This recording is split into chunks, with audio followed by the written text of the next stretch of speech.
बंटी नाम का एक खरगोश माइलो नाम के कछुए को धीरे चलने के कारण रोज छेड़ता था। उसे अपने तेज दौड़ने पर बहुत घमंड था। बंटी माइलो से कहता था कि तुम बहुत आलसी हो। बंटी ने घमंड ही घमंड में माइलो को दौड़ लगाने की चुनौती दे दी। ना जाने क्या सोचकर माइलो ने चुनौती स्वीकार कर ली। बस फिर क्या था, दोनों दौड़ने लगे। कछुआ तो कहां दौड़ सकता था, लेकिन फिर भी उसने आत्मविश्वास के साथ चलना शुरू किया। थोड़ी ही देर में बंटी बहुत दूर निकल आया। उसने पीछे मुड़कर देखा, उसे माइलो कहीं नजर नहीं आया। उसने सोचा जब तक माइलो आएगा तब तक तो वह एक झपकी भी ले लेगा। वह इतना गहरा सो गया कि उसे समय का पता ही नहीं चला। कछुआ उसके पास से चुपके से निकल गया। बंटी की आंख खुली तो घबराकर उठकर भागा, लेकिन तब तक माइलो रेस जीत चुका था। बंटी का घमंड टूट गया और उसने माइलो से माफी भी मांगी।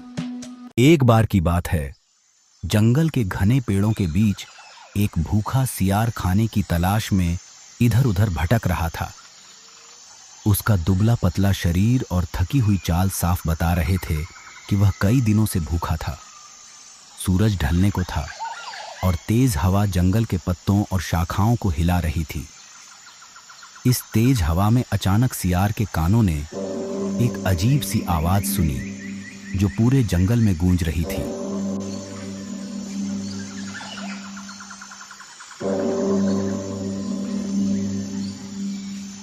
सियार रुक गया। उसकी आंखें चौड़ी हो गईं और कान खड़े हो गए। वह आवाज रहस्यमयी और डरावनी लग रही थी। सियार के मन में डर ने घर कर लिया। उसने खुद से कहा, यह आवाज तो बहुत खतरनाक लग रही है। मुझे जल्दी से अपने घर लौट जाना चाहिए।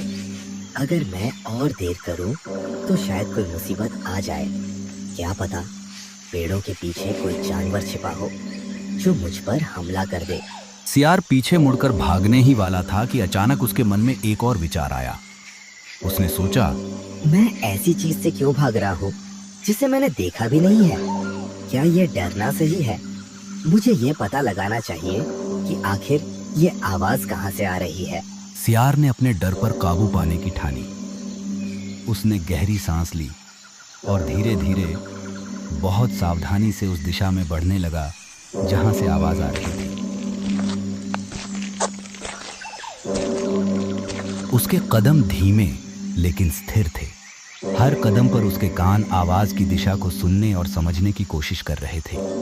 रास्ते में पेड़ों की शाखाएं और घने झाड़ियां उसे और डराने की कोशिश कर रही थी, लेकिन अब सियार ने ठान लिया था कि वह पीछे नहीं हटेगा।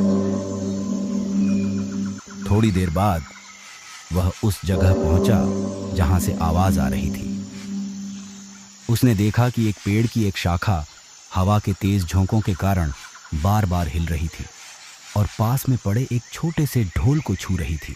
हर बार जब शाखा ढोल से टकराती तो वह आवाज गूंज उठती। सियार कुछ देर तक उस दृश्य को देखता रहा। फिर उसकी आंखों में राहत की चमक आ गई। उसने चैन की सांस ली और सोचा, यह तो बस एक शाखा और ढोल का खेल था। मैं बेवजह डर गया था। अब सियार का डर पूरी तरह खत्म हो चुका था। उसने खुद पर गर्व महसूस किया कि उसने अपने डर का सामना किया और सच्चाई तक पहुंचा। इसके बाद वह ढोल और शाखा को पीछे छोड़ते हुए खाने की तलाश में फिर से निकल पड़ा।